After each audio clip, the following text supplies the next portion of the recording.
Haya Ninja can destroy a ninja. Defeat does not exist in this dojo, does it? No, Now, who wants to go home?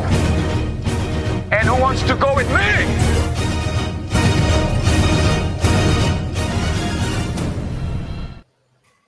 Hello, everybody, and welcome to KICKFLIX.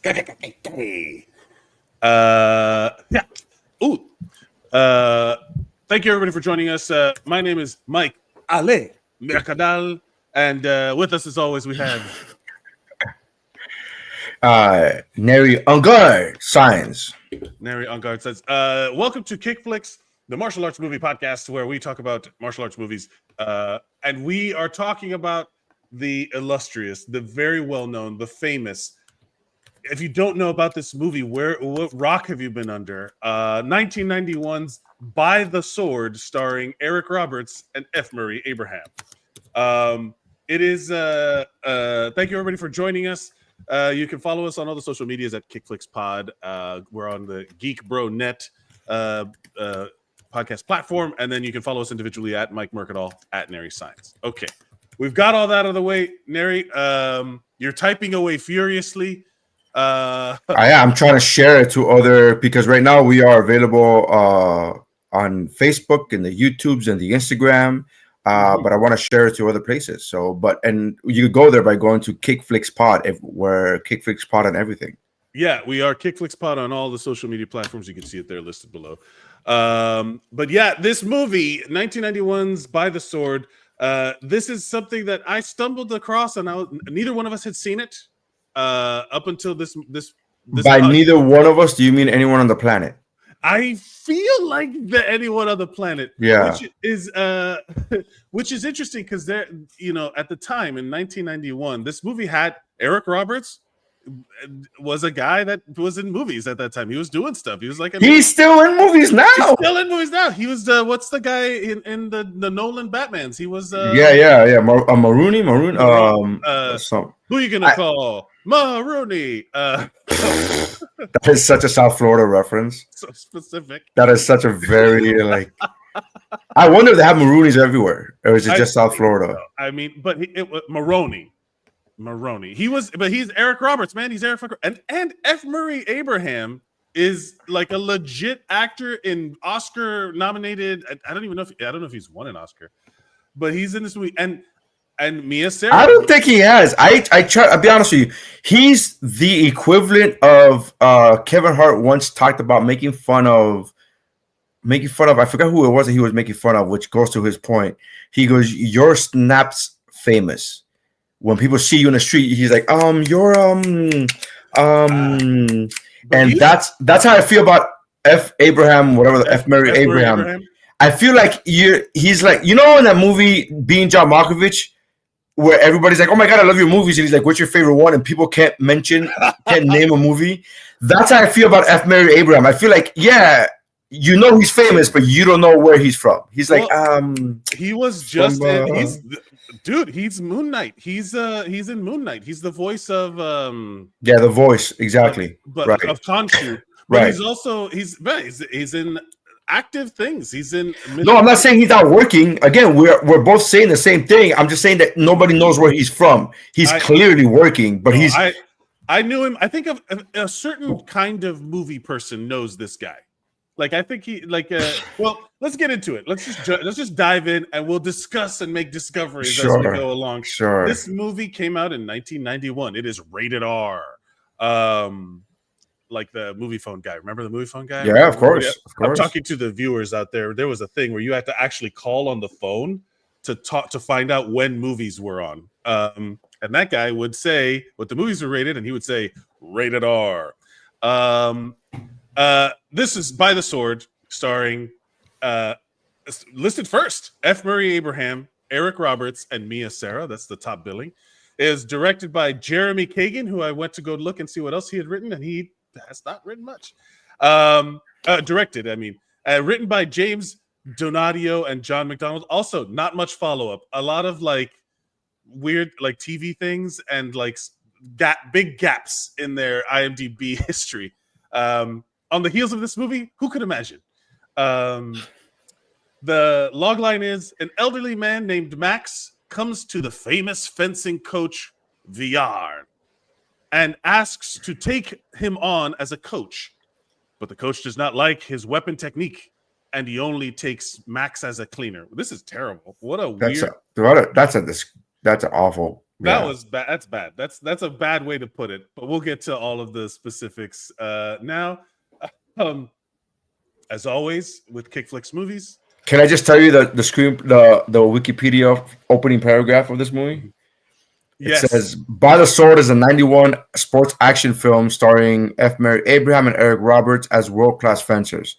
Directed by blah, blah, blah, blah, blah. And then it says, still the first paragraph. Although some reviews of its 1993 U.S. theatrical release noted favorable the lead acting and action sequences, the screenplay was considered, quote, terrible.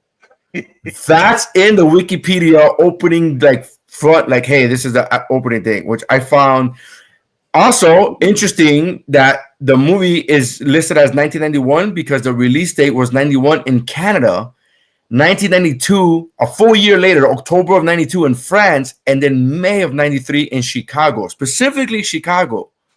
That's how not wide release this was. In 93, yeah, a fucking year and a half after the October 91 release in Canada. Look, man. They were walking from Canada to Chicago to release this fucking movie. They walked this film and hand delivered this shit to Chicago. Not all these. This was a test for us viewers. We wanted to pick something. I wanted to pick something that wasn't something we've all seen a million times and know backwards by heart because we all love blood. This is the exact opposite. It's like This is like instead of picking something that we've all seen a million times, we want to pick something that hasn't been seen by a million people. But a million. Maybe it crossed the line with us. I don't even think so. It's only been 20, 30 years, and we're like, no, not a million people watch this? I don't think so. This movie is streaming on Amazon Prime, and when I clicked on it, someone over at Amazon Prime is probably like, really? I try to view it. I was in Europe for the last couple of weeks, and I try to view it in Europe, and then they said, no, you can't view it. And I said, oh, is it because it's a different region? And they're like, no, trust me, you just don't want to. And then I was like, all right. You from this. the Italians, we are saving you. Do not sing by the sword. This is, how you say shit. Did I ever tell you that story, by the way? No. Real side note, I was working on a cruise ship like 2 months ago, and there was a lot of Italians on the ship. Not Italian Americans, a lot of Italians on the ship. And there's distinction. There's a big distinction, and it's a factual one because the cruise director gets like all the information of like the countries of origin of people who are, and then he's like, hey, by the way, your shows might be a little light this week because we have like 1,700 Italians on the ship, like not Italian Americans, Italians, so they may not all of them understand English, so you may have light attendance on your show. Don't take it personal. I'm at the gym working out. This guy comes up to me and he's pretty jacked and he's like, and I was like, I don't know. I was like, I don't know what that means. And he was like, Italiano? And I go, no. And he goes, English. And I go, yeah. And he goes, okay. Too much weight. Too heavy. And I go, oh, okay, cool. And again, I'm not one of those guys that takes anything personal when I'm at the gym. I don't claim to know anything. So in fact, I claim to know nothing. So any information you give me, any technique or any advice, I take with open arms, open heart. Like, please help me because I'm just a guy who's a fat guy just trying to lose weight and just trying to get in shape. So help me. I don't know. I don't claim to know anything. So the guy was like, hey, it's too heavy. It's too much weight. And I go, oh, okay. And then he's like showing me. Now he's showing me technique. And he goes, hey, and then he goes, he's not saying that you were too heavy. No, he's saying that the weight you were doing too heavy. Yeah, I was lifting too heavy, and then he goes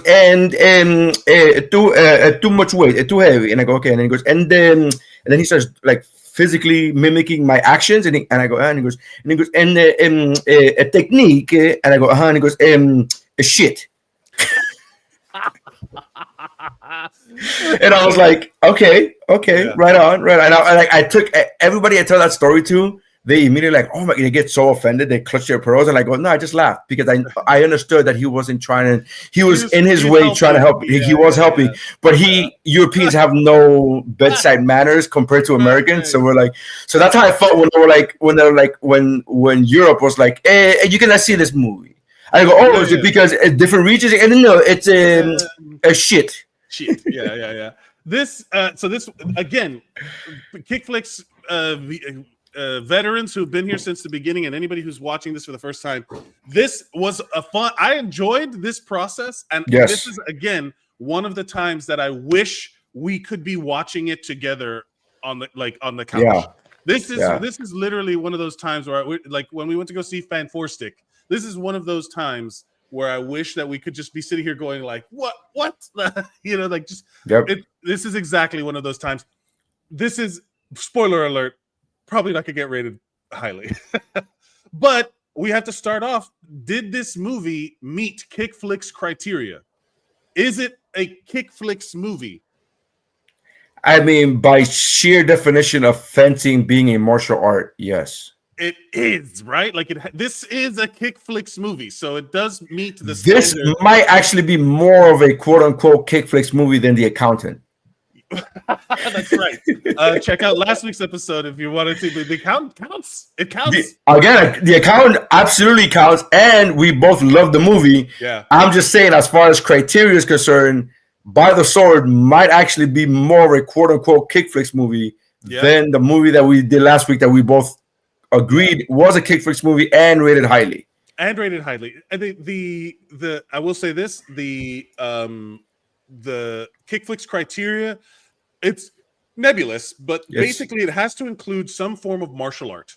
Sure. Right? Some form of style that we could point to and be like, that's a martial art. And even if you have to do the Leonardo DiCaprio and go, there it is. Yeah. There it is. There's a martial art. That's what happened in The Accountant.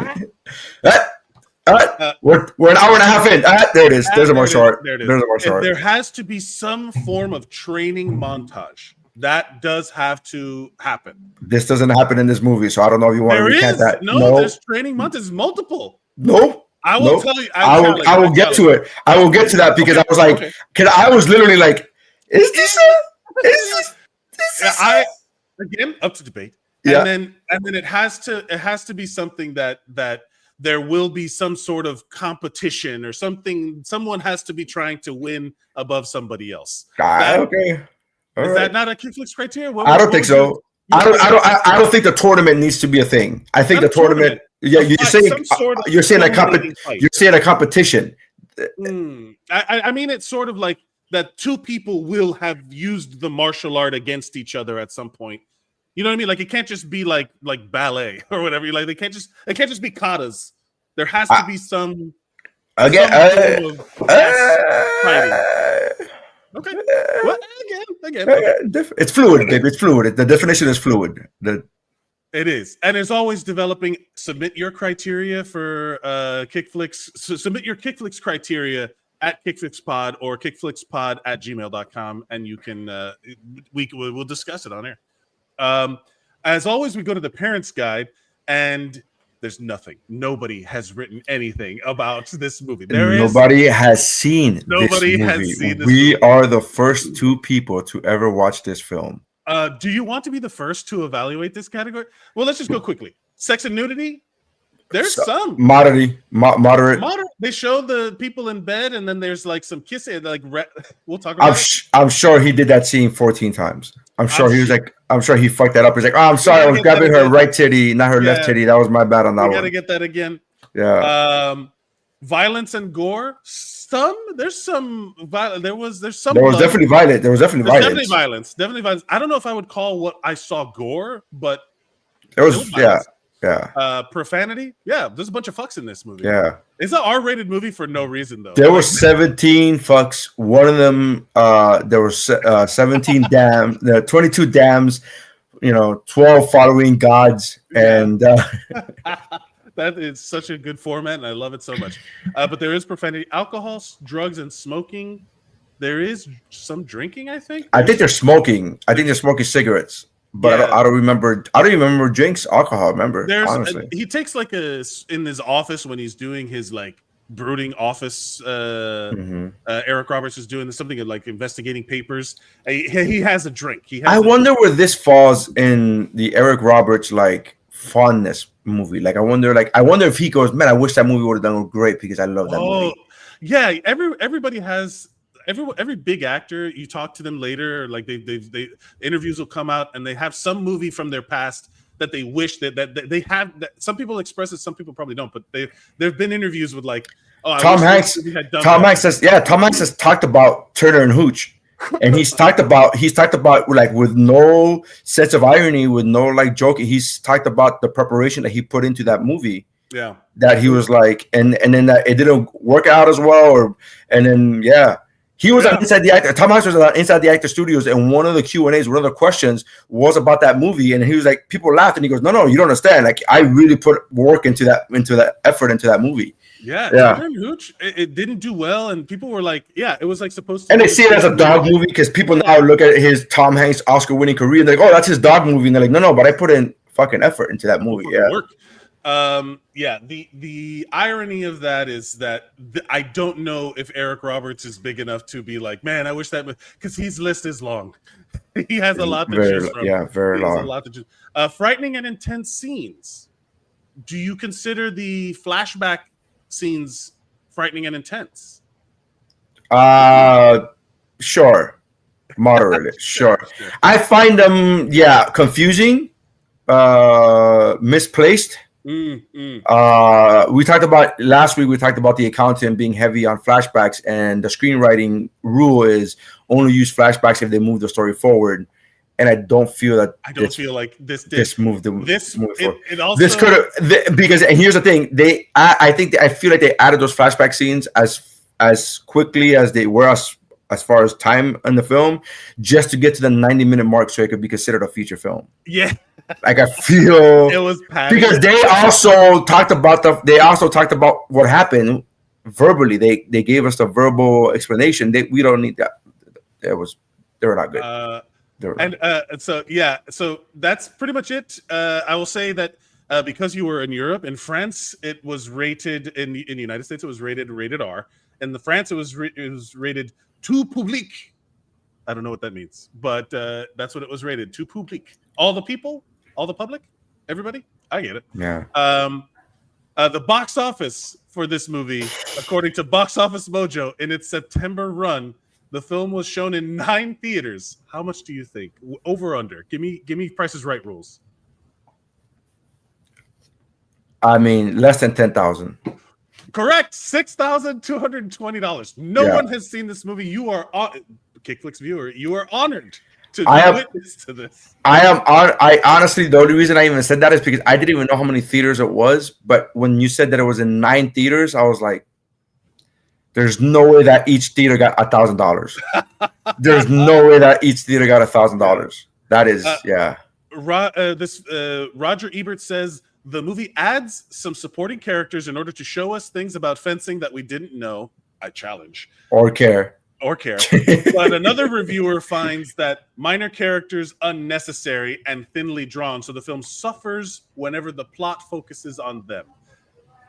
I don't know which plot. Yeah, I was like, what? I was like, the plot suffers. That would indicate that there's a plot. Yeah. And all right. Well, let's get into it. We open at just from the opening credits, like the actual like initial screen. This movie is brought to us by The Movie Group, which is not a money laundering organization, even though that's totally what I would have named a movie-focused money laundering organization. And we begin with the iconic actor. That is what the movie. That is the laundry service wants you to believe. Exactly. I want to name. If I ever get to be in the film industry, I want to name my production company Not Money Laundering. Not Money Laundering. Not Money Laundering Incorporated. Yeah. We begin with the iconic actor F. Murray Abraham, fresh off the heels of his Oscars and Amadeus. I mean, that's the movie I've seen, but he's been in it. But and also Scarface. Yeah. I mentioned it.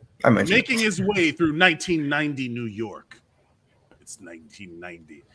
There are Spanish guitars are playing to let you know drama is about to happen. And we have Bill Conti of Rocky fame to thank. Bill Conti did the music. That is my note. I said Omar from Scarface is walking in the subway.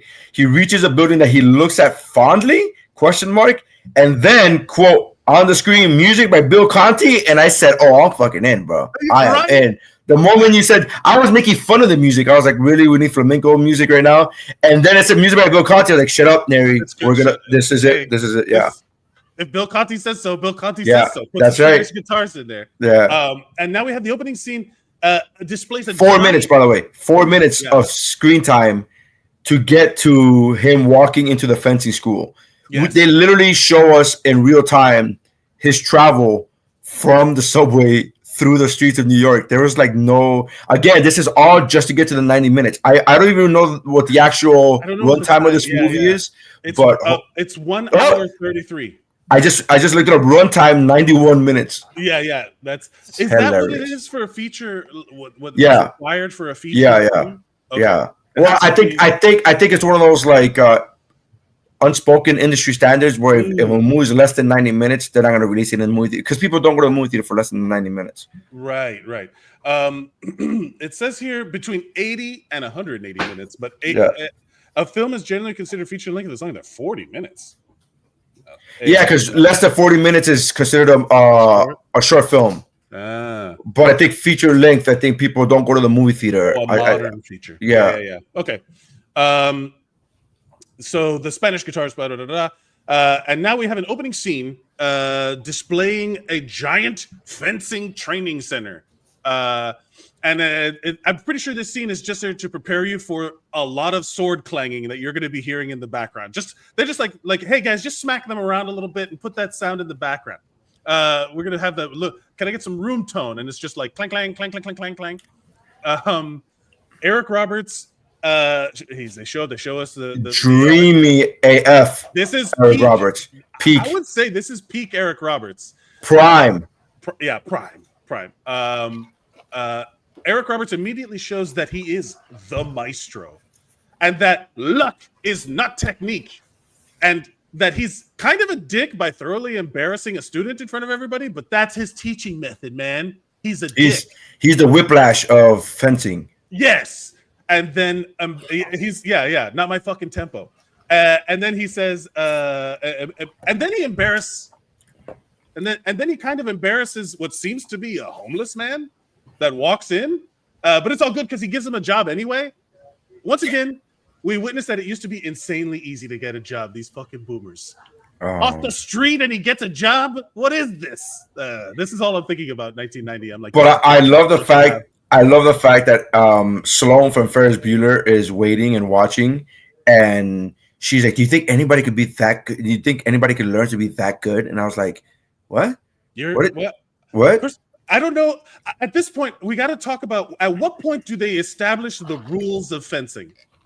Because at no point are they like, "I guess this is what happened." How you? They assume that everybody watching this movie is a fencing aficionado, which might explain the $9,000 theatrical because maybe everybody who was a fencing expert did go watch the movie. That was it. 100% fencing expert profit. They hit their prime demographic, except their prime demographic was so small that it did not break up.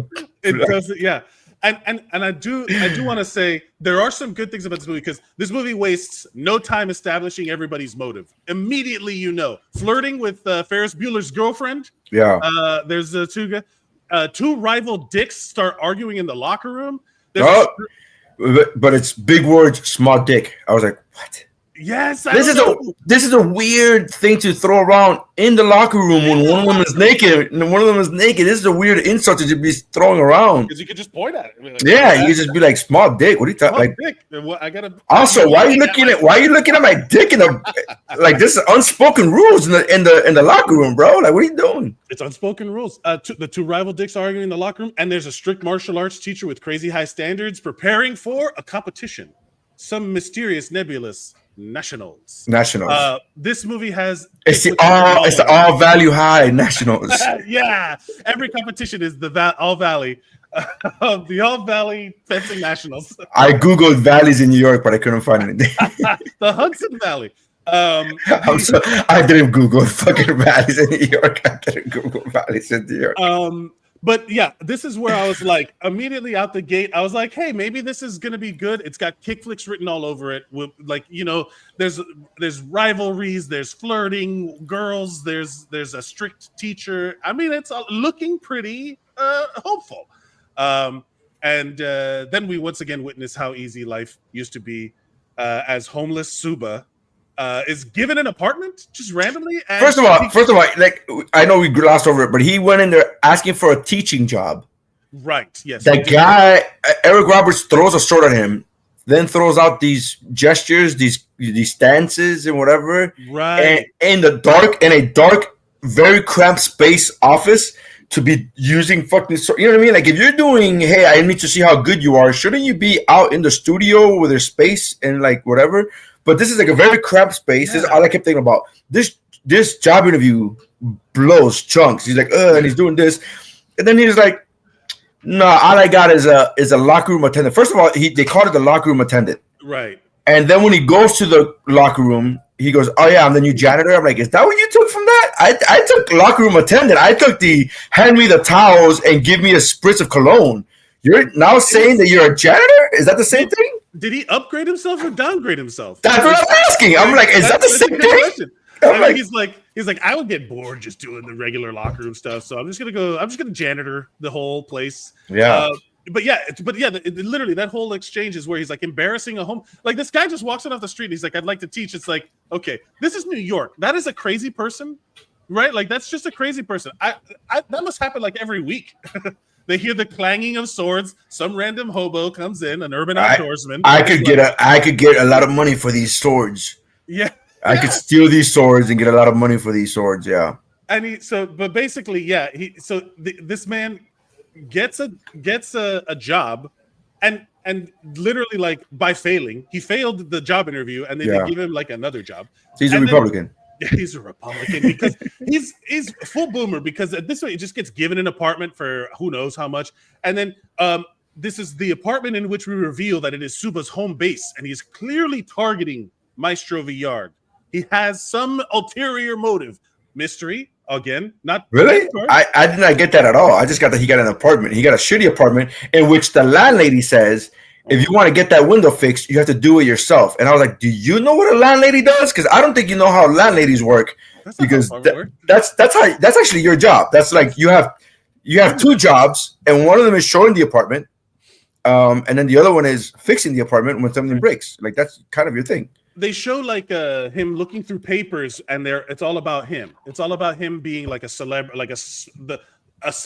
fencer. I did note that. I said he starts looking at magazine and newspaper articles that he's clipped out about Julia Roberts' big brother.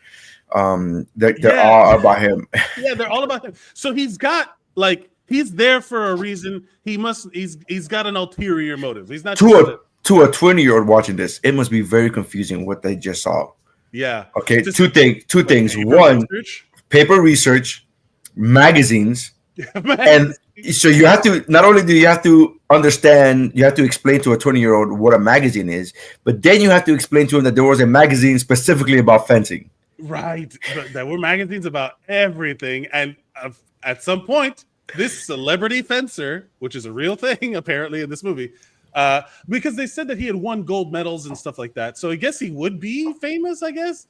But again, famous in that community, which is, again, we want to reiterate, less than $10,000. Less than $10,000 worth of people in the US. So, and now they're showing all this stuff, and then they cut to a flashback that has some kid watching sword fighting in front of some of the worst green screen you've ever seen. It was, by KICKFLIX standards, it was pretty bad. Mike's green screen right now is far superior. Is Avengers Endgame level CGI compared to this? Like, yeah. Yeah, and then so you see a kid watching two fencers, but they're not dressed in the standard fencing gear. They have like capes and shit, or like, it's weird. And the whole thing is like, oh, what's going on, man? Let's add some mystery. Again, not using flashback to propel the story, using flashback to confuse the shit out of people. Confuse the shit. That was my opening note, by the way. My very first note was nightmare scene, ? Flashback, ? Guess we'll find out later, ? This is one of those moments where, like, when I watch a movie with my wife and she's like, who's that? And I'm like, I am also watching this for the first time. I don't know. Guess what? I've already seen the movie, and if your wife would ask me right now, I'd be like, I've seen the movie, and I also don't know. Don't know. But this is one of those moments where I was like, come on, buy the sword. Give it to me. Feed me. Tell me the story you want to tell. I'm not going to prejudge. But yeah, it was like a hard right turn where I'm just like, what? Ooh, this looks terrible. And then I'm like, also, what the fuck is happening? And then, but here's what I'm still giving the movie credit, right? Like, I'm like, come on, buy the sword. Much like an expert swordsman, the movie wastes no movement on extraneous nonsense as it pierces us with lightning quick exposition. The dudes are macho, the girls are targets for flirtation, and everyone holding a sword is hyper competitive as the threat/promise of the Nationals is in the air. They at no point do they explain anything about fencing. They're just like, here's everything that's going on. We got no time. And I'm like, hey, buy the sword, slow down. We have time. Explain the rules. Give me some foreplay. Like, nah. Yeah. Because at this stage they show like all of the like the training, and you get like all of the dick measuring stuff that's going on. And then there's like, yeah, I'm the best. No, I'm the best. And then I'm gonna get the girl. No, I'm gonna get the girl. And then it's like, well, who's gonna go to nationals? And it's like, all right, this is formulaic a little bit, okay. But I love the fact that the girls mistakenly walk into the guys' locker room, which is, by the way, only divided by lockers. The guys and girls' locker room is only divided by lockers. Yeah, and I love the fact that Sloan from Beverly Hills, from Ferris Bueller, sorry, walks in, and all the guys are like, woo! And I'm just like, oh god, like this is so wow. Okay, yeah, it's great. Remember, 1991. We can't, or 93 ish. Question mark. We don't know. And yeah, but it doesn't waste any time. It's showing us all of these things very quickly. Sure. Maestro Villard demands the best of his students as he establishes a rivalry between Hobbs and Trebor, not Trevor with a V, Trebor with a B for some reason. As Suba provides tips and tricks to Mia Sarah's, that's the Ferris Bueller's girlfriend's Erin. Erin is her name. With some Italian last name. It hints at more beneath the surface than meets the eye, or something. Hiding something. He's hiding something. I love the fact that they were like that the maestro has his own signature, like when they do the whole thing. And as someone who knows next to nothing about fencing, and by the way, the only thing I knew about fencing going into this movie is that in the Olympics, fencing is one of the few sports that there's no weight class. That's the only thing I really knew about fencing, really. Yeah. And which means that Mike could be going up against his wife in fencing in the Olympics. Like, there's no weight class. There's just like, if you weigh 300 pounds and if you weigh 110 pounds, you could be going up against each other. There's no. And weight if class. we follow Maestro Villard's techniques, we both might just get there. We both might get there, right? So I knew nothing about this. I knew next to nothing about fencing, but in my knowledge of nothing about fencing, I understood that his signature was an N. That's it. That's all it was. Well, yeah, there was, because there's the whole salute thing. Yeah, the salute, right? That's a salute, and it's just and she couldn't understand it, and then that's what happened. It makes me so. This is what made me laugh, because I was like, why is Max Walker's wife, Max Walker from Time Cop, why is Max Walker's wife not understanding that you could just do an N, and then she had to like take this guy's like, hey, just to let you know, up. And then down, and then to the side, and she's like, "Oh, I get it now." And I'm like, "Man, you are in fucking trouble. You can't get this. You are in trouble." She goes there specifically. The first scene when Max Suba goes in there, she also is in the first scene. That's when they meet for the first time. She's like, "I would like training, please." And it's also like one of those things of like, are people just allowed to like walk? Like, is this guy that elite that but like he still just lets anybody come in off the street, or is it like? He just needs it's like, all right. It's well, yeah. You gotta pay the bills. If you're a boxing trainer and you're training Canelo Alvarez, you still take anybody off the street. You're not gonna personally train that person because you're busy with a champ. But you have employees who would, and then you have that whole thing about like train here. This is where the Olympics train and the blah blah blah. And we'll take you $30 a month because I'm not going to train you. Yeah. So she's there, and she becomes kind of like a little focus for Max Suba to show his teaching abilities. Because he does have a guy, right? Like the Viard, Eric Roberts does have a guy. Yeah. He has Gallagher, is his name, Mr. Gallagher, as his second in command. Danny, yeah. Yeah. And no, his name is Danny. That's why I'm like, all right. I go by last names. I feel like it's more. Sure. No, I go by whatever I can spell correctly. I can spell Danny. But he does. So, like, I also wonder if, like, Mr. Gallagher feels about, like, you let this homeless guy come in off the street. And he was like, I'm going to be the janitor. What's gonna? He's gonna. Oh no! How dare you? How dare you hire this janitor without my consult? Like that's all right. Whatever. Fucking hire the janitor. But it's true. It is true. Spoiler alert: there will be teaching more later. But yeah, so Viard has his suspicions because he sees him teaching. He's like, "There's more there. I have to scratch the surface." We establish character moments as the students leave training and walk the streets of New York in the most 1990 outfits I've ever seen. We walk and talk. They establish some flirting and some jealousies, and everybody's doing that thing. I think this is the part that they were talking about. The reviewers were talking about. We're like, who gives a shit? Show us the other guys. Easy for you to say, buddy. We need 90 fucking minutes. But yeah, and then we cut to Suba showing us, the viewer, that he's dusting off some old master cobwebs. Like they show him in, he's like training and he's like stretching and he's like. Well, the first one made me laugh because in the studio he tried to do one lunge, and he's like falls, and then Danny, the other teacher, is like, "Hey, if you want, I'll help you," and he's like, "Leave me alone, I'm just rusty." He's like, he immediately just lashes out at him, and I was like, "But like I was just trying to help you," and also. You fell doing a single lunge, which, by the way, I don't know anything about fencing. We've established, but I could do a lunge. One lunge? I could do one lunge. I can do one. I will say this. At no point does anyone understand, like, if you don't know anything about fencing going into this movie, you won't know anything about fencing coming out of this movie either. Nothing. I learned nothing about fencing. You learned en garde and... Allez. Yeah, those are the two. That's the one that's like, that's the hajime or whatever the go word. That's like fuck each other up. Commence the stabbing. That's it. That's it.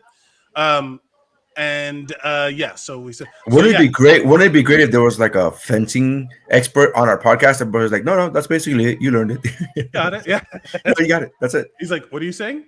We don't know anything about it. It's like, we just know this one thing, and then they're like, no, that's kind of it. That's it. The movie was like, you nailed it. The expert was like, you nailed it. The movie did an excellent job explaining in full detail what fencing is about. Yeah. I'm waiting for the movie now that it's popular. I have a friend of mine who's in or this person I know who's in like Armored Combat League, which is like an armored medieval like suits of armor and they fight each other.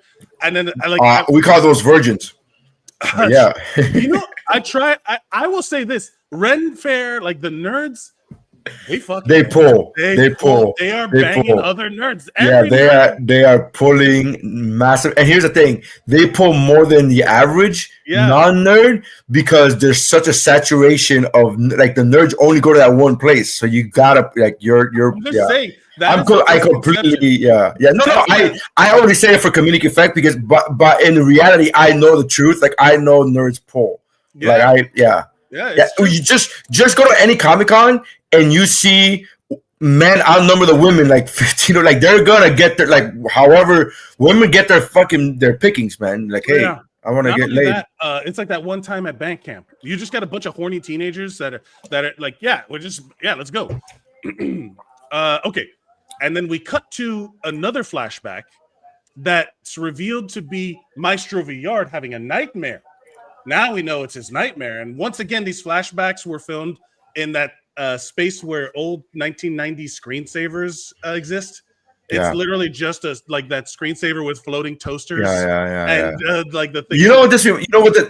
This CGI. I'm using that phrase very loosely. The CGI, very loosely.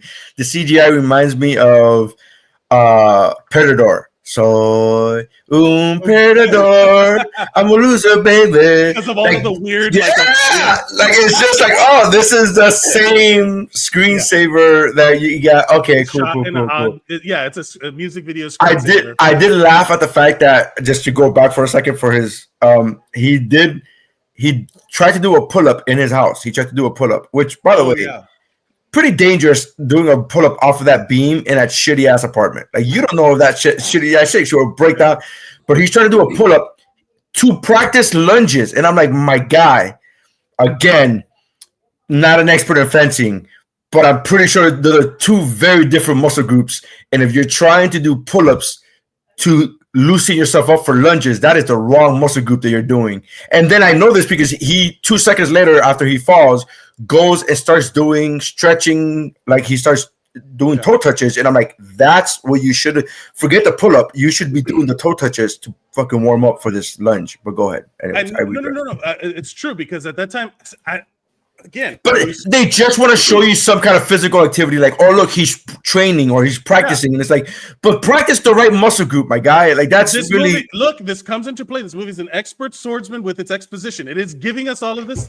At this point in the movie, I was watching it without giving it all the credit. That I was like, it's a reason. It's there for a reason. It's there for a reason. It's showing us that he's a thing. But we'll come back to that, because I don't know if I want to spoil it in the story yet. Because at this point, we're all in it for the first time. I'm watching it for the first time. I'm like, come on, man, like, give it to me. So I'm giving it all the credit in the world. Then after that, we go to the 90s screensaver murder, and then we go back in the training complex. Suba continues to teach, right? Like, he's doing it sneakily on the side, giving us more reason to suspect his actual abilities. After some locker room tensions, we see Trevor's ego on full display. Still not enough to dissuade Erin, though, whose main character trait seems to be girl. It's like, oh, what's her character? She's the girl. It's like, oh, but what does she want, or what does she do? Hey. Well, she's the girl. This is 1990 kick. She's the girl, and that's it. Yeah, because he's a real dick at this stage.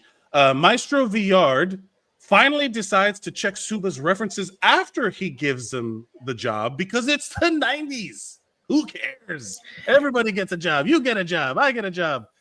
So I wanted to. This is where they had the post-coitus scene, right? Because they don't show you a sex scene, but this is post-coitus before he checks. Aaron and Trevor. Yeah, I'm talking about Sloan and the D-bag star people. That happens after, because then later that evening, Suba is in the training complex and speaks with Villard's second in command, the Gallagher guy. Yeah, Danny Gallagher, full first and last name, to get some training for himself after hours. Because that happens first. So what happens first is that, and then they have sex, or the post-coitus. Hold on, I got it. So that happens, and then it's them being a dick. Then it cuts to Suba going, "Hey, can you teach me after hours? It has to be at night." And then there's a hard cut to Trevor and Aaron apparently having just fucked. Again, no wasted movements or storytelling in this movie. It's super efficient. Lightning precision. Why waste time setting anything up when we could just show it to the audience and be like, yeah, and what? You figure it out. Because the scene right before that was him being a dick to her, and she's like, yeah, I guess we'll fuck. You know, like... But it works. But nobody questioned it. Nobody goes like, hey, what's happening? But here's what I like about that scene, right? Aside from the fact that, Sloan is half naked. Beautiful girl. Right. We find out that his dad is, quote, a fencer of a different kind. Right. This is where they establish. So for some reason, they have to show this guy. He's poor because his apartment sucks and he lives with his dad. And his dad does crime for some reason. And they never mention it again. His dad is a fencer of stolen VCR and things. And I literally watching that, he said he's a fencer of a different kind, stolen VCRs and things like that. And I thought, your dad is Vin Diesel? Your dad is right? Because that's for those of you who don't remember, the plot of Fast and the Furious 1 is that they were stealing VCR DVD combos. That was the actual plot of fucking Fast and Furious 1. That was what was in those trucks. VCR DVD combos. That's how old that franchise is. And then I thought to myself, that's what his dad does. His dad fences VCRs. Like, okay, that's all right. No, I also thought to myself, how affordable are these guys' classes that anybody could take these classes? I thought he was rich. I thought the jerk people was just rich. I thought so. At this point, it's like, wait, so can anybody coming off the street? Because it's like you're sending some mixed signals here by the sword. Yeah. And also, this is 1990. He's not a member. He's not a member of Dominic Toretto's gang. He's a member of the Foot Clan. Very true. Because Very true. He aged out of the Foot Clan because he's an adult now. Yeah. But he's still stealing the things out of the back of trucks. He's still doing ninja vanish things. Yeah. And that's why the kid's good at swords. I think makes sense. Makes sense. I think we connected it. Makes sense. Yeah. So his dad does crime for some reason, and then they never mentioned it again. And then, almost as a direct response to what I said about efficiency and the economy of movement, they show Suba doing groceries for like an hour. Like it feels like a lot of wasted time where they show him basically like, nah, he needs to fuck too. And they show him like basically eyeing a woman, basically not knowing how to talk to a following her, right? Creepily in a grocery store. And which, by the way, very underrated place to meet women is a grocery store. Sure. Yeah. Because it shows that you know what food is and how you know what ingredients are. I think that's an important key. Because it's like, does he know how to cook? Well, I think it shows if you're a guy, it shows women who are, you could see if they're like buying food for kids, and you could kind of tell like that's where I would go if I'm trying to see what like if I ever become single again, my dating app is gonna be Instacart. Like that's my dating app. It's gonna be like hey, why not? That sounds like a plan. Hey man, if she buys one roll of toilet paper and like what I mean, and one roll of toilet paper and some Oreos, it's like, oh, you're single. That's where I'm homing in on. Yeah. Also, not planning ahead enough to buy one roll of toilet paper. You make bad decisions. You're for me. You're for me. Yeah, I got you. Back in Viard's office, Viard makes a discovery. His dad knew Suba, his dead dad, to who he has a shrine of his dad in the studio. Yeah, I think it's his dad's old studio, and he took it over. Or whatever. Yeah. I said Eric the Snake Roberts pulls his dad's records for 5 years. Luckily, the second page of the first year, he finds Max's name on it. He pulls the record, like physical record books. This isn't like computers where you're searching. He pulls 5 physical record books, and they're like long ledgers. It's not like little books. It's like long ledgers. And the second page of the first book that he pulls out, he finds Max's name on it. I'm like, oh, thank God. Yeah. Here, take these other 4 books back. I got it on my first one. This movie wastes no time. It cuts to Suba training with Danny Gallagher. And we learn that Viard apparently forced this guy to choose between fencing and his children. Basically, you have to commit or whatever. You have to give it all. Fencing must take all of your life. And now he's demanding the same from Trevor. He has no compassion. He's really close to strike hard, strike fast, no mercy, sir. In this, same note too. I wrote that later on. When he verbally says he verbally gives him a like, strike hard, strike first. And then we get to see our characters out in the city doing training and through like if they're shooting in New York, maybe they'll do it. It's like they're a light jog training session. He's like, hey Trevor, come with me, and we're going running. And then, so I wrote this down. I said, I wrote this down. It says, after watching, first of all, Max falls off a ladder. That's right. And then he yells at Eric Roberts, blame the ladder. And the whole time he blamed the ladder, he was like, the stupid faulty equipment. You wouldn't give your students faulty equipment, whatever. And I was like, sir, you were on the top of the ladder. And we all know the top step is not a step. It's not a step. It even has a thing. It even says a thing. It actually has. I think you're the reason why it has that picture now because this is 91. I'm assuming ladders had this in 91, but if they did it, you're the reason they have it now. Yeah. Like it's not a step. Why are you doing a step? Not a step. But it was funny. Yeah, it's like I think it goes to show his anger. Yes. And his uncontrolled rage. Wink, wink. Foreshadowing. And then after watching the top student and Sloan kiss, Eric takes the star pupil Jimmy and tells him that he cares, quote, too much about other people and he wants him all to himself. And I'm just like, that's the message you got, is that this piece of shit, this guy, I mean, they do little in redeeming character for this guy. Yeah. And so that's the message you're taking from this, is like, hey man, you care too much about other people. Like, he was like one step away from kicking a stray dog. Like, this guy's a piece of shit as a human being. Because at this stage, well, we'll get to it. It's like, so we see our characters doing all this training, and that's when he's just like they're trying to show some character elements, I guess, humanize these people. And they go through Central Park, and then Suba at the same time is also running, I guess, convenient. And he runs into the supermarket lady. I knew this movie wouldn't let me down. Every movement has a purpose. Everything. It's not everything. Not everything. We'll see what happens. And then with the maestro's words echoing in his ears, Trevor breaks things off with Aaron, pulling the classic rip and dip, the classic pump and dump, a stab and repost, if you will. Those are sword fighting words. You can feel free. On guard and alley. The only reason we know that is because we Googled it, because it wasn't from this movie. We did not learn it from this movie. The only reason I know what repost is because it's a Dungeons and Dragons movie. Dungeons and Dragons taught me more about fencing than this fencing movie taught me about fencing. Oh man, this fencing movie doesn't teach you shit about fencing. That's so fantastic. But it does go. So he does leave, and he basically took the maestro's advice. And then we get a chance to see Suba and Viard square up for the first time because they're back in the thing. Wait. Well, I want to go through the date. So Max goes on a date. Yes. And he immediately tells this woman that he just got out of prison for fucking murder. First date, he tells this woman, one thing is to be like, hey man, I'm going to be honest with you, I just got out of prison.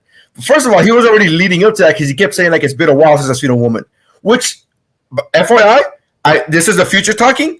Max, women don't like to hear that. That's very creepy. Right. That comes off very creepy. Super creepy. But you're gonna go and be honest with the woman. I get it. You just got out of prison. But she didn't even ask for what. He goes, I got out of prison for murder. For murder. And look, as a true New Yorker, she don't flinch. She didn't flinch. I was like, how many dates must have this woman gone on with murderers that she's just like... I'll be honest with you. She reacts more to hearing that he was a janitor. She's like, whatever. But there's a scene. So there is a moment right before that happens. So we get a scene where the Suba and Viard, they kind of have like a square off because there's tensions. And it starts with a real, like, Morpheus is fighting Neo energy. Like, it really kicks it. Then it ends with Suba getting beat. Like, Suba gets beat down. Viard still sees him as a great fencer that he used to be, right? He still hasn't shaken off the old man rust. And you're wondering, why would he still be? He used to be good. Why isn't he good now? What happened? And then Suba drops a cold ass line. He's like, well, if I hadn't just seen him get his ass kicked. But he's like, why did you quit fencing? And he's like, there was no one left to beat. And I'm like, that's pretty cold. That's a bar. Bar. Again, a bar. But then it cuts to the date, and then you realize why he hasn't been training, because the motherfucker's been in jail the whole time. But also, if anything, yes, so I agree. But however, from what we see in this movie, you still train in your shitty ass apartment, which can't be much better than prison. Right? Okay. Look. So you didn't have to abandon your training. You could have just, no scene wasted. They're showing us that he's shaking off. You could do pull-ups in prison. From what I know about prison, that's like what you do the whole time. It's pull-ups and push-ups. It's pull-ups and push-ups. That's all you do is work out. No, there's weights there. He's in jail for 20 years. He was in prison for 20 years. Yeah, there was nothing but time. Which is something that he mentioned. Which is something that he mentions on the day. He says he went for a fucking murder. And then they said, "Why did you kill him?" The girl goes, "Why did you kill him?" And he says, "Because I was young and stupid." Being kids, am I right? Like, what? Yeah. Boys will be boys. Boys will be boys. Murder. You know how it is. Just mischievous murdering. Whatever. It's that was so wild to me, but also, like, again, no wasted movement. And she asked, this is the most realistic part of this whole movie, is after he says all this, she verbally, literally asked, quote, "Why are you telling me this?" And I'm like, this is a good fucking question. This is a good question. Why are you telling her this on the first date? And he pulls I want everything to be done on a foundation of truth. And I was like, maybe the second date, just third date, maybe? Like, I don't know. Like, murder, I think, it's one of those things. Do you rest in peace, Richard Jeni had a bit about having the cards. Did you ever see, no, Richard Jeni? I don't really know Richard Jeni, but I didn't remember. It's like where you have your crazy cards, like all of your your red flag cards, or I forget how he phrased it, but then you put them out on the first date. You should just be forced to it's like, well, I'm actually, you're not the only girl I'm seeing other people, and the woman is like, I'm schizophrenic, I am other people. And it's like dropping the thing. This is like his version of that, maybe. But he's playing by himself because she's just like, okay. Right. She's like, guy, I'm just trying to get laid. Please don't give me any reasons not to fuck you. The only thing on her deck is like, I'm not good at plumbing. Like, that's all she has. Like, that's all the only club that she has is that. Like, that's crazy. Okay. Well, let's get back. So at this point in the movie, I have no idea who to root for. I don't even know who the main characters are. I don't right? Like, you don't know what's going on. I legitimately believe this whole time that the main character was Eric Roberts. And maybe that's just my recency bias because he's the bigger star now. Right. But I just assumed that it was Eric Roberts. Right. And they keep cutting back to the Trevor guy, and I'm like, is he the main character? It's not. Is it Suba? Who's the good guy? Because everybody sucks. Sloan is the only one that doesn't suck. Sloan is the only one that doesn't suck. But again, her character is girl. Viard uses Suba to demonstrate one of Trevor's flaws, so they're back in the training, and recognizes his teaching abilities, right? Is he going to give him a chance? Are the students going to accept the janitor as their new teacher? Guess what, motherfuckers? It's training montage time. This is where I say that this is as close to a training montage as we get, because time is passing. That I give you that it is as close to a training montage as that. I'll give you that phrasing. It is as close as we get. And I put hold on, let me see here where I put actually I didn't even put that until much later. It says there's a training montage question mark, kind of. It kind of fits. I actually, you know what it was? It was the beginning of a training montage. You know how in every training montage there's not even a montage. Do you know? Like, remember the scene that came to me was the movie Commando with Arnold Schwarzenegger, where there's a scene where he's getting ready. The prep. The prep where he's putting all the guns in the vest. I referenced that. Yeah. Well, so that's I was like, he's getting kind of ready, and then I love the fact that this is a scene, if I'm not mistaken, if we're in the same order here. He said that this is a scene where he says that his style is antiquated and is too old, and then he's listening to hip hop music, and then he's like that comes So we get conflicting support between Viard and Suba. And right, and then so there is a little. So in that moment, there is like a little training montage where they show him.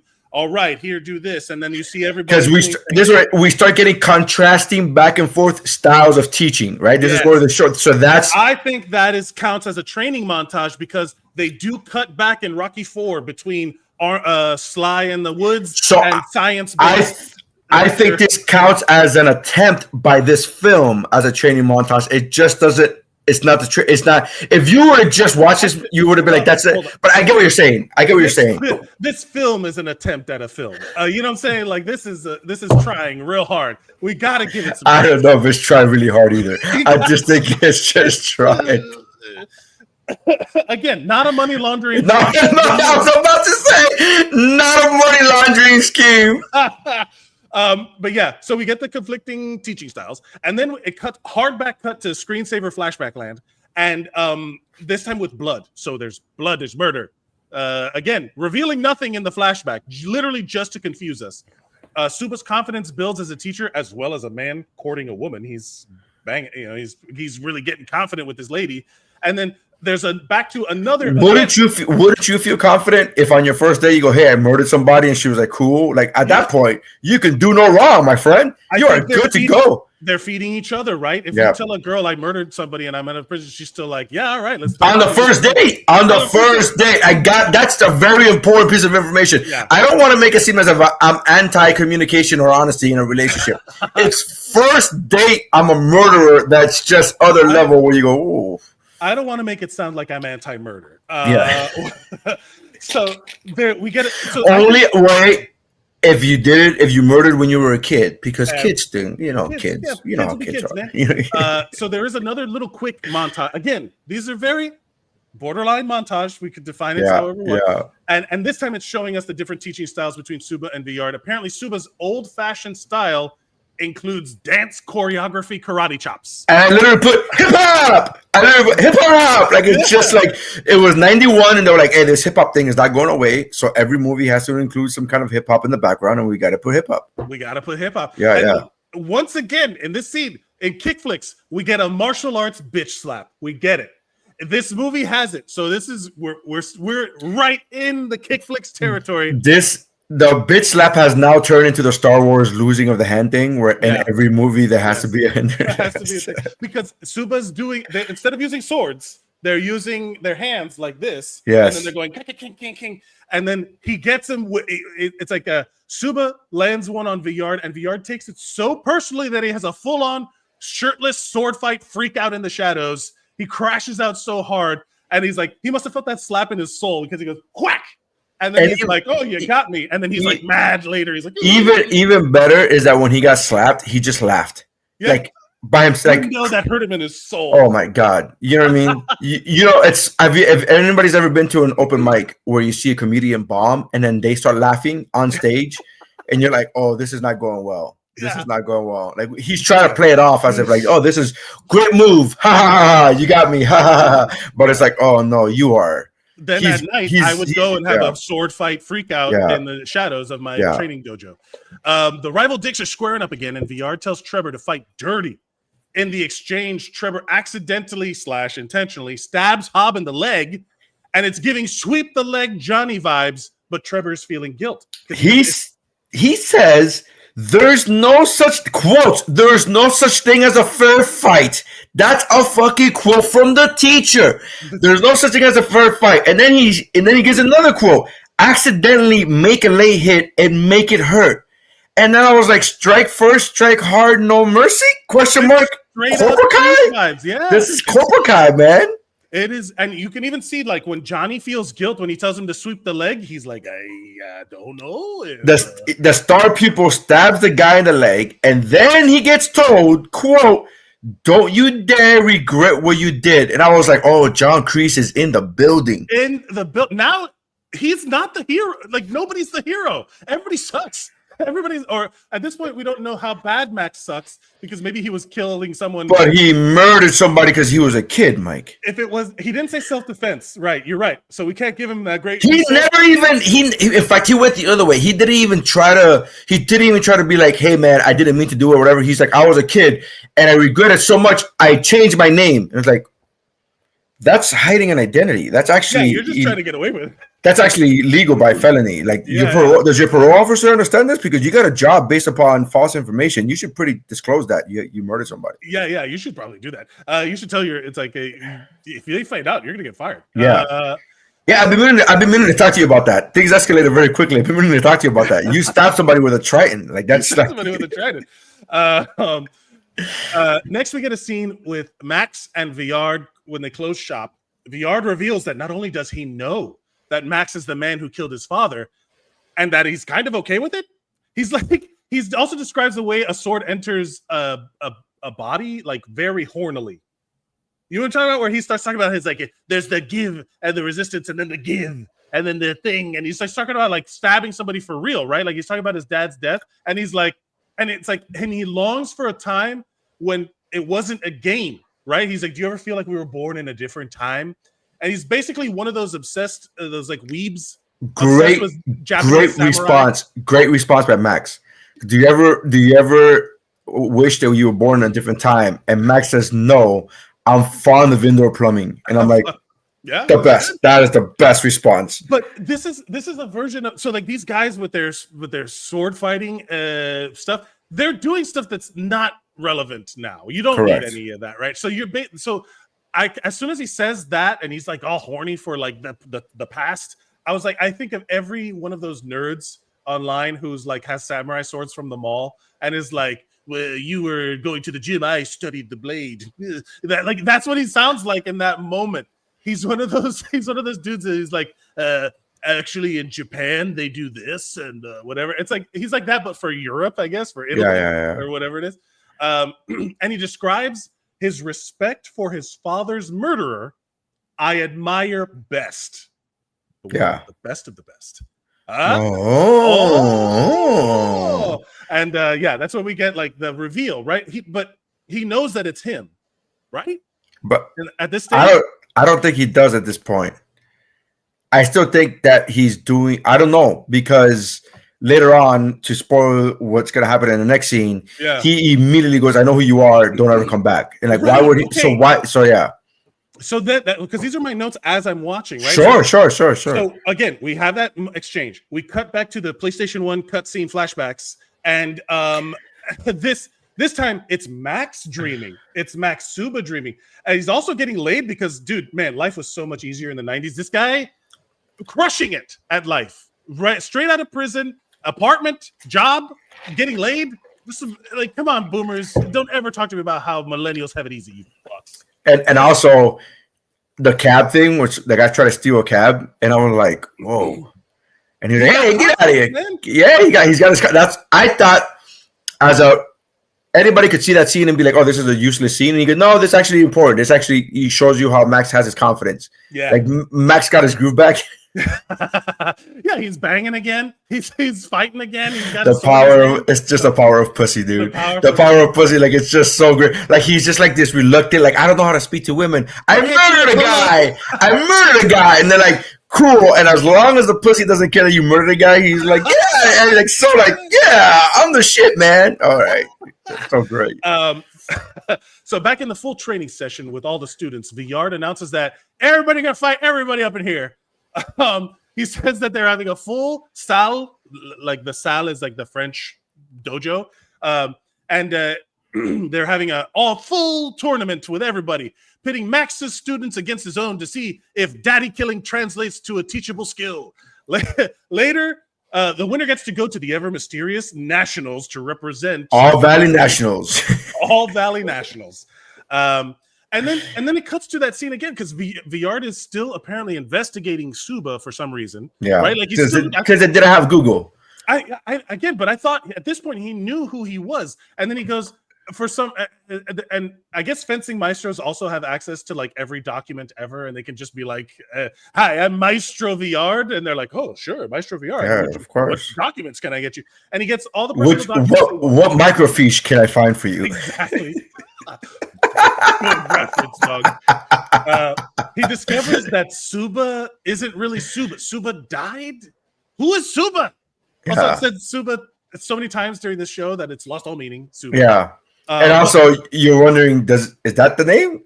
Was that correct? Was that Suba? Is that Suba? But are you for Suba today? What the hell is the point of that scene? Did you know? Did you figure it out? I didn't figure it out at all. And then that's why I said earlier when you like everything that comes up, remember you were like everything they bring up, I'm like, no, that's not true. This is where the movie gets poked, and it's like, you failed. This is where this is where you can spot the money has run out from the studio. It's just like they're just like, fill it in. Like, we'll fix it in post. So Villard says, if you are who I think you are, I'm disappointed. What the fuck does that mean? And then first of all, he bans him from the south. Even before that, he says, I said Maestro visits Max, right. and I said there's no people. He just knocked on a door. Yeah. Max goes, who is it? And there's no response. And then Max opens the door. And I'm like, that's how you get murked, bro. Yeah. You know what I mean? That's how you get murked. And then I put, there's no people. And I asked this is an honest question I asked myself. I said, is this a movie thing, or do people really live that way? Is there a thing where people live without a peephole and it's just opening doors without peepholes? I don't know. I've never not looked, especially like I don't know. Again, you lived in New York. No, where there were peepholes, right? People all day. Not only that, I also had a thing that buzzed people in. If I buzz you and you didn't talk to me, I'd be like, guess what, motherfucker, you stay there. I don't care if my Chinese food gets cold. You leave that shit out there. Answer me. But it's true. Like it's like he goes to his house and like so. This is the first time that Viard goes to Suba's house, and he goes and literally is just like bangs on the door and he's like, "Stay away from my dojo." Why wouldn't you have just waited until he tries to come to the dojo and just be like, get the fuck out of here. Like this is I'm okay with him going there going like, hey, because I don't want, as somebody who's if you're gonna get fired, fire me before I get ready for work. That makes sense to me. I'm okay with that. I commuted all the way over here. Yeah. Fired? Fuck you. You saw how long it took me in the opening credits. You saw it took me 4 minutes to walk. You saw that, man. Yeah, just do me the favor. Just fire me before. Yeah. In 1990 New York, it's dangerous out there. Yeah. But then he says, "There's 6 foot turtles out there in trench coats." Like, come on, man! The Ninja Thief clan that's set up shop in the Lower East Side. But he says, "If you are who I think you are, I'm disappointed." And I'm at this point, I thought he knew, and then he bans him from the thing, and then it's like, "But what about the tournament?" Like that was the first impulse. And are we supposed to know who he is? But he knows already. At this point, he knows. I think he knows. I think he knows at that point. Which is hilarious to me, and it's contradictory because he's like, if you are who I think you are, I'm disappointed. He's like, but I thought you like winners. I thought you I thought you respect the best. Or is he pretending to be the guy that killed? I don't know. At this point, the story just kind of unravels. Falls apart. It just falls apart. Yeah. But thanks to Bill Conti, the music kicks in real hard, so we know that things are about to get real serious. And then we see the students getting ready, strapping up Rambo style. This is where I wrote an hour and 15 minutes in, and we get our first quote unquote kind of montage. ... But not really. This I don't think it's a montage. This is the strap up scene. This and it comes to the shoe and the foot. But that's a more of an action movie trope. But I challenge that the earlier scenes that I referenced as montage were montages because it is a. I challenge that they wanted it to be montages. I just don't know if it was actual montage. But regardless, I'm okay. I'm here for it. This is the Rambo strap up, the Commando strap up. Sure. There's a tournament to determine who will be representing Cobra Kai at the Nationals. Is where I put. It's 100% Cobra Kai. I wrote this ESPN. I wrote ESPN voice, and now it's time for some sweet fencing action as we finally get what we've been waiting for the whole fucking movie about fencing, a fencing tournament. Yeah, and I still don't know how any of it works. They don't describe the 2 touches. They don't describe none of the shit. Touch. They don't describe anything. They show you by the tip of the sword and the light going off. Like that will show you if the light goes off, but we never see the light during the tournament. Yeah, it's not like they show somebody's that was a green light, that was a red light, and you just okay. I put this would be on ESPN the Ocho. This is what this is where you find the Olympics deep cut. This is the stuff they show at night, like that they film and show it later. But also, is this a montage? Because they do start showing some. No, okay. All right. I don't know if they intended it to be a montage or it was just poorly done. So I don't know the students are fighting each other, and that's the whole point: is that everybody fighting everybody. And then, Suba walks in, and now it's time for the lovers' match. Finally, they get win, and the competition's happening, and now Trevor and Aaron, something Italian. I forget. I didn't write it down. Fettuccine. Aaron Fettuccine. Fatucci. So Max tells Aaron to use her brain to combat his brawn. His passion. That's right. And I'm like, that sounds like something losers say. Then he says to her, use her smaller size to her advantage. And I'm like, that is also something losers say. He's smart. Yeah, it's like you're smarter than him. It's like, so you're saying that he's bigger, stronger, faster? Yes. Now use that against him. How? You're the teacher. You never taught to teach us how to do that. Remember your hip hop training. Remember your hip hop karate chops. She scores 2 points. So I guess it works. Also, someone wrote that in a script. I guess also, like, I don't know how the points work still. So sure. Also, he had 4 points. So is this best out of 7? What is best out of like 9? What is this? He had 4. It was 4-2 at one point, and the match still wasn't over. So are we doing this? It wasn't best out of 3. It wasn't best of 2. You have to get 5. How do you know? That's what you know what? Fair point. That was my assumption. I don't really know. I think those are the rules. And they said that if you get touched more than 2 times, you're still not going, because they gave him like extra difficult parameters. Yeah, of course. He is the star or whatever. Because he's Johnny Lawrence. Yeah. And then he pulls some, and then because Villard gives him the nod, right? They sweep the leg. Johnny, sweep the leg, yeah. To the girl that he fucked that girl and left her because this guy told her to, right? Let's not forget that already happened. She learned all about his criminal father and he was very vulnerable to her. And all of a sudden now he's like, fuck you, bitch. And he takes her out like full on, like just tackles her. And I don't know if that, again, maybe legal in fencing, maybe not. I don't know. And then real look what you made me do vibes, like real abuser shit, where it was like, I wouldn't have had to do it if you would have just let me beat you. And then it knocks her to the ground, like really hurts her. And now, what we're finally all here for, I guess, because at this point it's kind of all falling apart. A challenge is issued. Suba grabs the Daddy Stabber 3000. He says, "Are you challenging me to a duel?" Yes, bitch. Yes. He grabs the Daddy Stabber 3000 from the Dead Dad Shrine and straight up offers to see if bitch runs in the family. And we're like, yeah.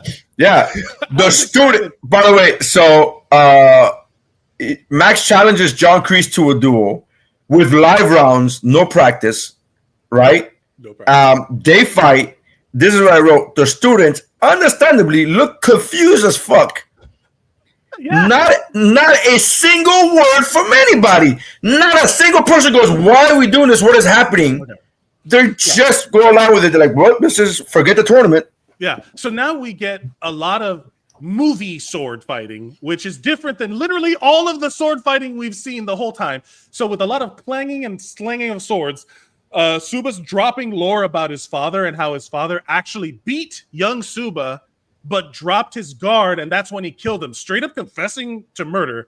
But since he already did his time, I guess that's okay. Like, you can just walk around and be like, "Yeah, I fucking murdered somebody." What are you gonna do? Put me back in prison? No, he actually what they didn't show is that Suba was writing a book. How did I kill that guy? If I would have killed that guy, this is how I would have done it. And then so there, inarguably, some like intense sword fighting action. No soundtrack, perfectly quiet. But that's what I'm saying. So quiet, uncomfortably quiet from everybody. Like, we get it, man. Clanging. We get it. Play some fucking music.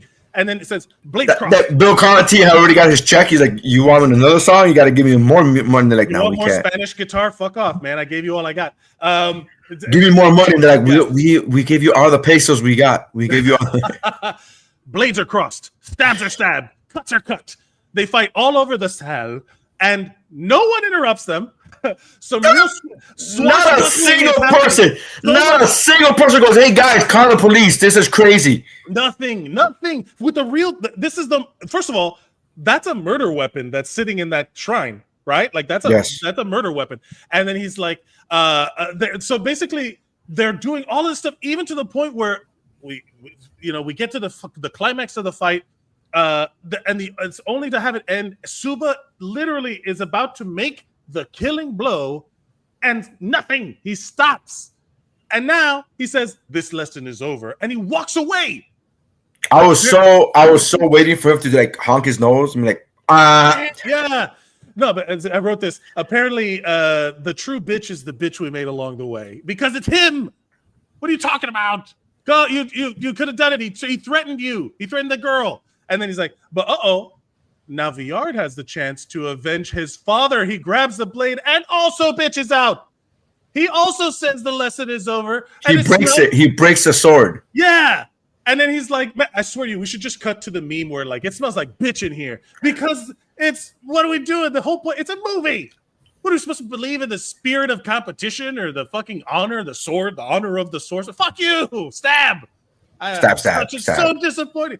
At this point, this is where I was like, I was your biggest cheerleader by the sword. I was ready for you to come on, surprise me at the end. I was giving you all the credit in the world, Don't give me this honorable bullshit. This is Cobra Kai. He straight up told the guy to stab the other dude in the leg and to take out his girlfriend.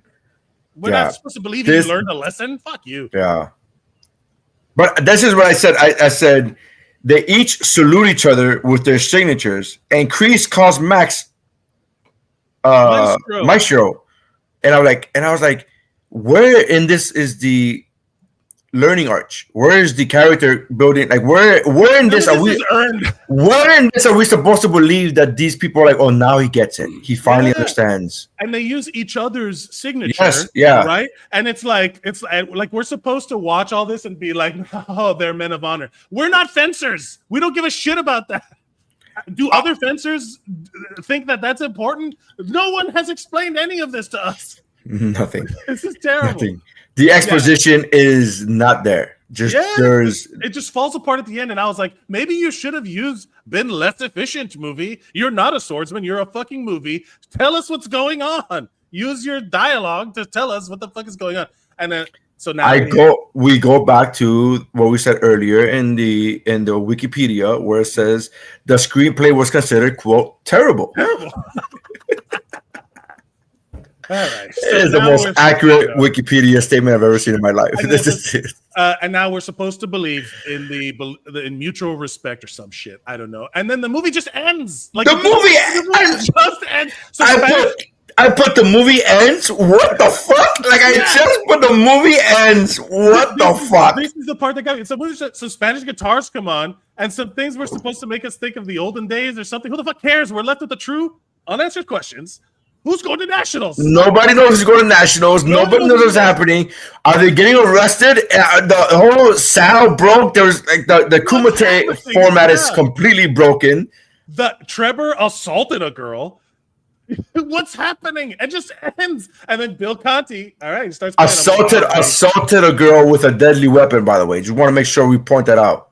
The movie just bails on itself, and I was so bummed out. And I was like, by the sword. No wonder you made less than $10,000. No wonder it wasn't wide release. Somebody watched this movie and it was like, yeah, no, this is not. But yeah, that's how it ends. That's literally how it ends. And so obviously the movie group has some splaining to do because this was straight up an exercise in money laundering. But in all fairness, I will say there were a lot of movies of this era kind of like this. I think so. There was a time frame after the action movie genre went a certain way for a while in the 80s, and then what's it called? What am I thinking? Die Hard came out, and Die Hard flipped the action movie industry on its head because it wasn't a super muscular guy, it wasn't a super like strong guy, it was just a regular Joe Blow doing crazy shit anymore. Right. It wasn't Stallone, it wasn't Arnold Schwarzenegger, which had been the model, like super muscular men. And then every movie for a long time after that, every action movie a long time after that was like, we're gonna do Die Hard on a boat, Die Hard on a train, Die Hard on whatever, blah blah. And I think this is what they were doing with this movie, but with Rocky. It's like we're gonna do a sports action movie, but we're gonna do Rocky with fencing. And they just didn't understand that Rocky.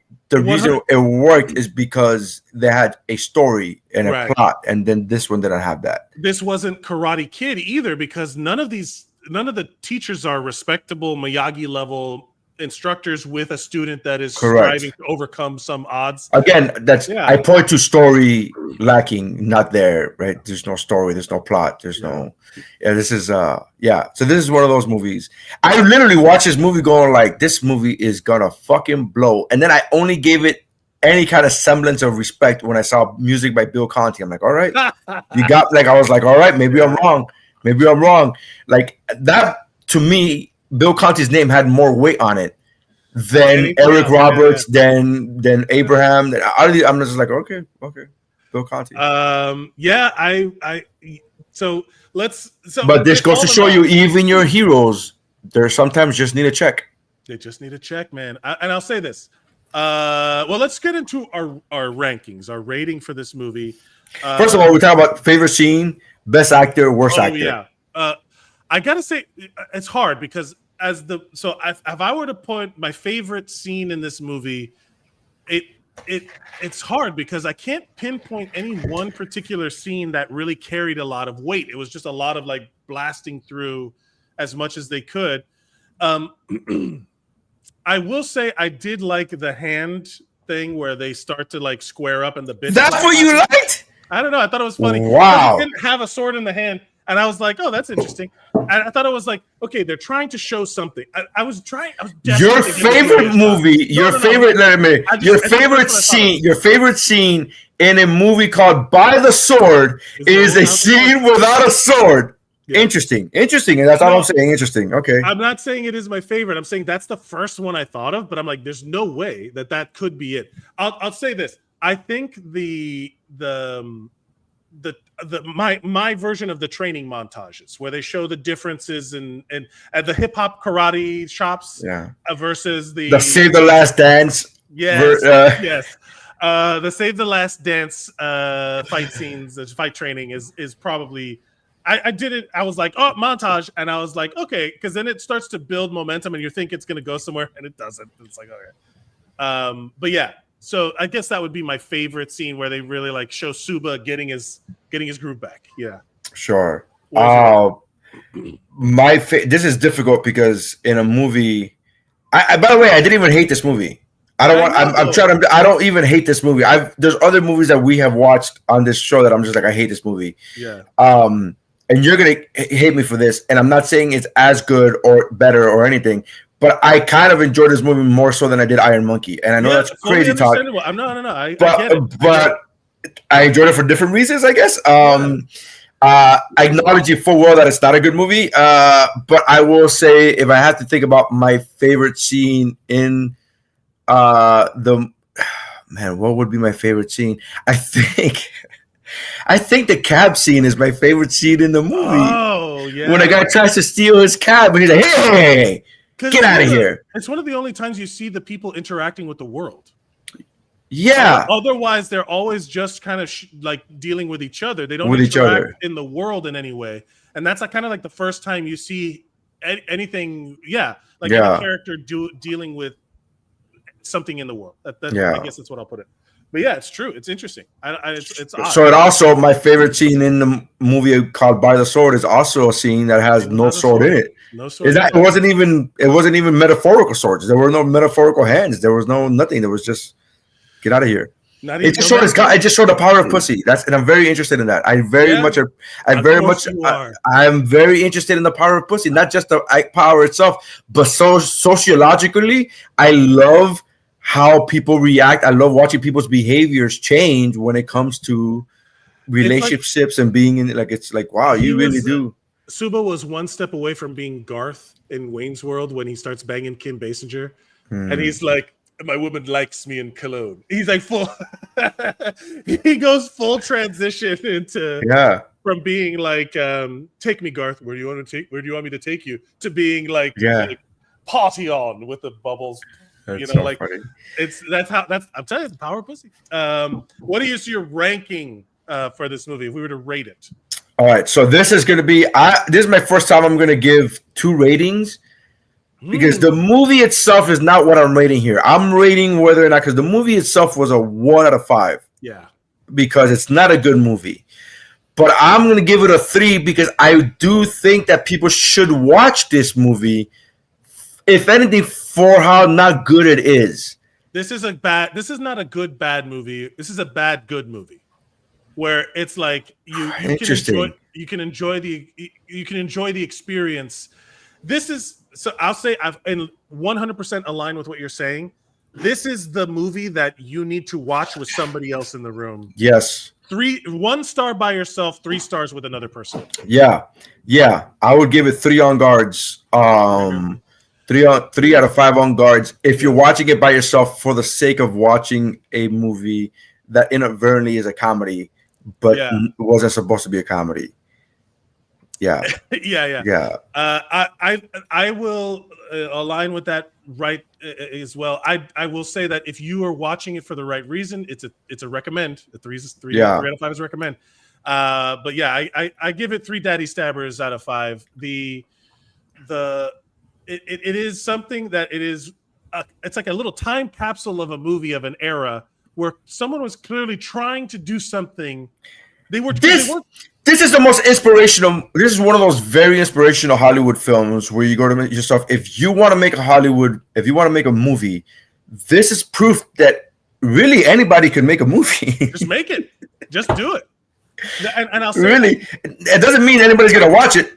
Yeah, because as we saw, nobody watched it. But nobody watched it. If you want to make a movie for the sake of making a movie, you could do it, man. This is proof that you can do it. This is very inspirational. This is if a tree falls in the woods, does it make a sound? If you make a movie and nobody sees it, it's still a movie. You still made a movie. You created something, and you're right. This is kind of inspirational because it's easier even now because I can make a better quality film and audio on my fucking phone. On your phone, there are kids on TikTok that have better quality special effects than that dream sequence shit that they have. Oh, I changed my ranking. I wanted three 90s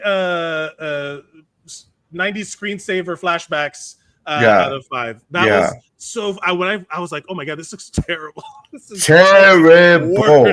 It was terrible. And if you listen to the previous episode of this podcast, we specifically talked about flashbacks, and flashbacks. It's like a script writing standard. It's a rule of script writing. Only include flashbacks if it moves the story forward, and this is a prime example of it not doing that. Like, this does not move the story forward. We got all the information about him killing his dad from spoken verbal conversation. We did not need those flashbacks in there. Dream sequences. Those dream sequences. I will tell you right now, this stream is as long as that movie. And much more entertaining. Much more. I've got to be honest with you. Shout out to those actors because I got to be honest with you. I find it very difficult to find a bad performance in this movie. I know it sounds crazy. There are not bad performances in the movie, but the movie's bad performance is by its writer. It's not by the performers themselves. It's such a weird thing. The writers literally went on to go do nothing. Like, there's literally they have 0 future writing credits. That guy John McDonald. I think it's because he was in the mob. I'm telling you, man. Money laundering. Canadian money launderers. But yeah, with that said, it is a 3 PlayStation 1 cutscenes flashbacks out of 5 for me. If you're watching it with others, otherwise it's 1 shirtless sword fight freak out. Listen, guys, it's on Amazon Prime. It's free. You want to know how bad this movie is? The Amazon Prime video is in 4:3, but with the letterboxed. Yes. Yes. You notice that too? I'm watching this on my 75-inch TV, and it's smaller than you could have watched this movie on a TV from 1991, and it would have been all the same quality. Even better. Same quality. Oh man! Thank you everybody for watching. If you had enough time, wait. Well, we got to talk about what movie we're gonna watch next week. Oh right, I'm sorry. I apologize. So, yeah. Ahead, I got excited that we reached feature film length. Yes. So Larry, your pick. It's your turn for the next pick. My pick was this because neither one of us had seen it. That was my connection. That was my suggestion. And, all right. So my connectivity thread, my daisy chain. I'm daisy chaining off of the fact that nobody saw this movie. And because nobody saw this movie, my pick for next episode is going to be 2021's Nobody by Bob Odenkirk. Ooh, that's a good one. Again, oddly of KickFlix movie. Like, it's not it's not overtly a KickFlix movie, but it is a KickFlix movie. Yeah. But again, it was very difficult because I was like, how do I go? Like, even I just came up with this whole, I was like, what do I daisy chain out of this? Like, where do I go? Like, where do I go from here? Because I was thinking about other fencing movies. I thought about for a split second, I thought about The Princess Bride. I'm like, because that has better fencing than this movie. Yes. And then I was like, the KickFlix movie. Wow. Oh my God, you just blew my mind. There's even a hand-to-hand combat chokeout thing where you out Andre the Giant. Yeah, so I thought about this and I was like, man, and then I thought nobody watched this movie, and then I thought, oh, Nobody. Yeah, there's a movie called Nobody, and Nobody Part 2 is coming out later this year. That is correct. So nice little tie-in. Nice so I'm gonna go. symbiosis. 2021's Nobody with Bob Odenkirk. 2021's Nobody. Fantastic. I love it. Thank you everybody for watching. Go watch Nobody, and then you can, when we go do our review and talk about it on the show, you will know what we're talking about. If you want to go back and watch By the Sword, bring a friend who likes to talk shit. Just laugh. Just bring a friend and laugh. Enjoy it for what it is. It's such an enjoyable shit talking experience. You can follow us at Mike Marketall, at Nary Signs. We'll be posting when we go live, and then follow KickFlix Pod and send your suggestions for KickFlix movies and see if you off of Nobody, what connections can you make? Oh, nobody, Bob Odenkirk's in this, and so is such as this movie. And give us your suggestions. We'd love to hear it. And like, share, and subscribe. And if you're listening on the audio podcast feed, please review us on your podcast. Yeah, please. Apple Podcast.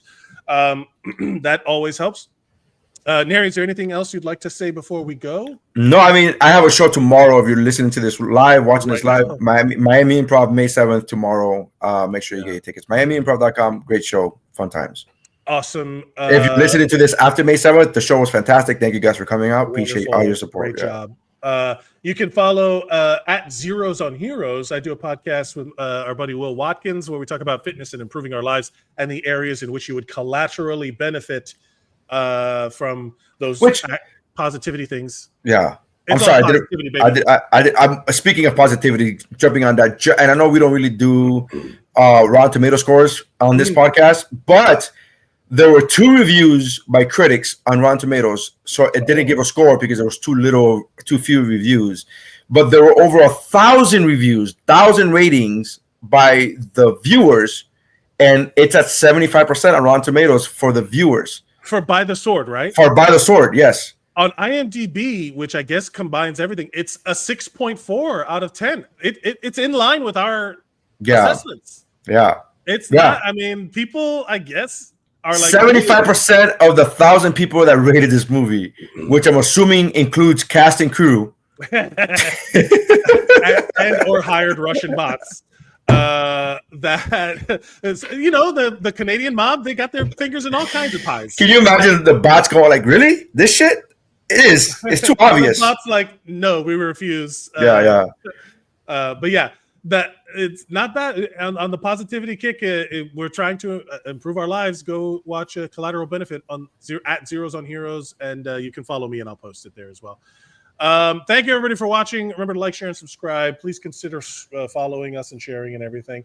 And what's the sign off that we're gonna do? KickFlix.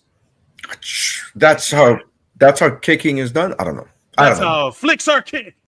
Yeah.